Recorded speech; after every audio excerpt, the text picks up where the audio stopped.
Hi hello नमस्कार. मी सुप्रिया. कसे आहेत सगळे मजेत ना? तर आजच्या आणखी एका व्हिडिओमध्ये तुमचं खूप खूप स्वागत आहे. सकाळी सकाळी असं ढगाळ वातावरण झालं होतं आणि इथे सकाळी भाजी मी गवारची बनवली आणि तांदळाच्या भाकरी बनवल्यात. शनिवार आहे त्याच्यामुळे ह्यांना सुट्टी आहे. म्हटलं तांदळाचं पीठ थोडंसं घेऊन या, कारण गणपतीमध्ये दळण वगैरे करायला अजिबात मिळालं नाही मला आणि रवा पण घेऊन आलेत. त्यानंतर मी छान अशा तांदळाची भाकरी करून घेतल्या आणि इकडे मसूर भाताची मी तयारी करून घेतली. कारण का आमटी काय बनवू हा मोठा प्रश्न पडला होता मला. तर म्हटलं एकच मसूर भात बनवूया. तर इकडे मी जो रवा आणला आहे तो पटकन आधी भाजून घेते मंद आचेवर, कारण मग तो तसाच ठेवून दिला की खराब होतो. पण दुकानात जो रवा असतो तो अजिबात खराब होत नाही आणि घरी आणला की लगेच 2 दिवसात त्याला बुरशी वगैरे येते. त्यामुळं मी असा रवा भाजून ठेवते. त्यानंतर एक साईडला तिकडे रवा भाजतोय बारीक आचेवर आणि मी इकडे मसूर भात करायला घेतला आहे. आणि मसूर भाताची रेसिपी ऑलरेडी माझ्या चॅनलवर आहे, जर तुम्हाला बघायचं असेल तर बघू शकता.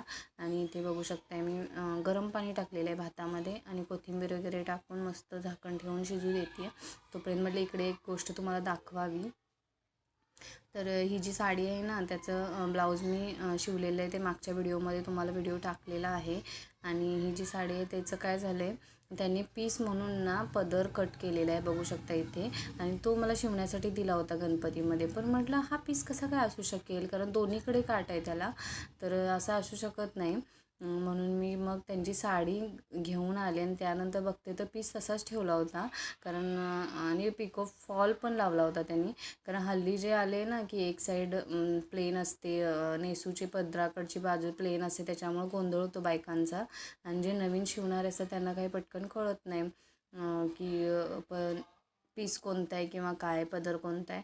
तर इथे छान असा आमचा मसूर भात तयार झालेला आहे आणि इथे मस्तपैकी आम्ही मसूर भाताचा आस्वाद घेतलेला आहे आणि अप्रतिम होतो. तुम्ही पण नक्की करून बघा. तर असा होता व्हिडिओ. कसा वाटला नक्की कमेंट करून सांगा आणि चॅनलवर जर कोणी नवीन असेल तर नक्की सबस्क्राईब करा. आणि फायनली संध्याकाळी पाऊस पडलाच आमच्या इकडे बघू शकताय.